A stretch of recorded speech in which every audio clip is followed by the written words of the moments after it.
আজ রিপাবলিক বাংলায় জবাব চায় বাংলায় মোহাম্মদ ইউনূসের পাপের ঘোড়া উপচে পড়ছে। মোহাম্মদ ইউনূসের এই পাপের ঘোড়া আমাদের হাতে এসেছে, যেখানে মোহাম্মদ ইউনূসের একের পর এক পাপের কীর্তি লেখা রয়েছে। এবং এই যে সাংঘাতিক দাদা, আপনাকেই বলছি দাদা, আপনারা যেসব কাণ্ড কারখানা শুরু করেছেন, হাতে হারিকেন ধরে দিয়ে এই যে তেলমাখা বাসখানা দেখতে পাইতেছেন, ভরে দেব দাদা। আচ্ছা, আপনাদের সমস্যা কি বলেন তো?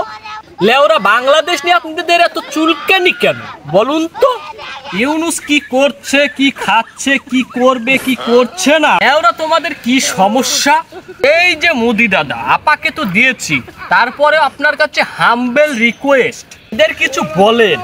তা না হলে এই যে বাসটা, তেলবাকা বাসটা পিছনে দেখতে পাইতেছেন পুরো বাদঝাট, এই বাদঝাটটাও দিয়ে দেব। এই হকার সাংঘাতিক, তোদের কি খেয়ে পরে কোনো কাজ নেই? আর এক হকার সাংঘাতিক ছিল ময়ূক রঞ্জন ঘোষ, আর সে কি করতো, কোনো এক ঝড়ের রাতে ফার্মেসি বন্ধ ছিল, সেই দুর্ঘটনার কারণে সব সময় আবল তাবল বলতো। আচ্ছা দাদা, যা হোক, কথা না বাড়িয়ে তোমার কানে কানে একটা কথা বলি, তুমিও কি কোনো ঝড়ের রাতের দুর্ঘটনার কারণে এরকম আবল তাবল বকছো না বলছো? বলি কি দাদা, এই যে দেখতেছো আছলা বাস, হাতে মোবিল ফ্রি, আর পিছনেও যে বাসগুলো দেখতে পাইতেছো, চাইলে সেইগুলোও নিয়ে নিতে পারো, আমাদের কোনো অসুবিধা হবে না।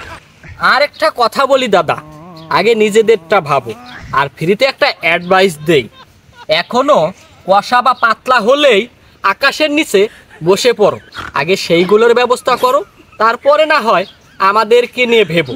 আর এই যে দেখতে পাইতেছো অঝরা বাস প্লাস হচ্ছে ছোলা আছলা বাস, আর ব্রাহ্মণবাড়িয়ার বাস তো আছেই দাদা, এগুলো কিন্তু সম্পূর্ণ ফ্রিতে আমরা দিয়ে দেবো দাদা, যদি বেশি লাগতে আসে। ধন্যবাদ।